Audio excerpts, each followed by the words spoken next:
Hello সবাইকে, কেমন আছো সবাই? আশা করছি অনেকটা ভালো আছো বিকজ শেষ পুজো গেছে অ্যান্ড শুভ বিজয় সবাইকে।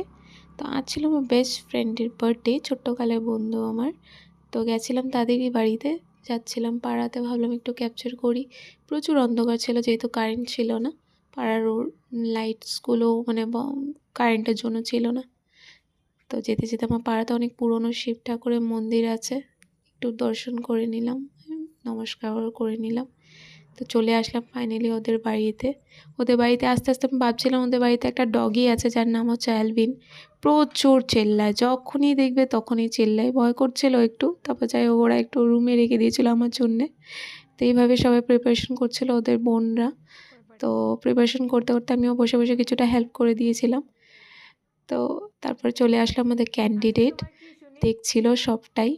তো আমি তাকে কিছু একটা বলাতে সে কি বলল শোনো। জন্মগ্রহণ করে ধরতির বোঝ বাড়িয়ে দিয়েছি, সাথে সাথে মা বাবারও বোঝ একটা বাড়িয়ে দিয়েছি। এ রাম, তাই বুঝি? ঠিক। আচ্ছা যাই হোক, একটু একটু উইশ করে দিই। ও হ্যাপি বার্থডে। হ্যাপি বার্থডে মা, আমার বার্থডে, তুমি এসেছো, থ্যাংক ইউ। চাই থাকি আর না থাকি নেক্সট ইয়ার, তো সামনে যখন আছি একটু ও আজকে স্পেশাল করে দিই তোমার বার্থডেটাকে। এত যাই হোক, এভাবে আমাদের নেকামি চলছিল কিছুটা। তো আস্তে আস্তে সবাই গেস্ট ওরা চলে এসেছিলো ওর বার্থডেতে।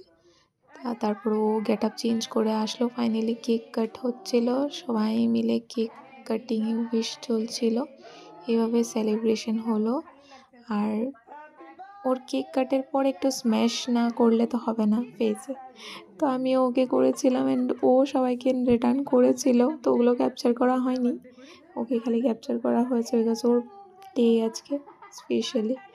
তো এইভাবেই এনজয় করেছি, গল্প আড্ডা করে একটু খাওয়া দাওয়া করে। অ্যান্ড আমি খাওয়াটাকে ক্যাপচার করতে পারিনি, আমি সরি ফর দ্যাট। আমি ফট করে মনে করেছি না, আমি তো খাওয়াটাকেই ক্যাপচার করলাম না, এবার বাড়ির পথে চলে গেলাম, টাটা।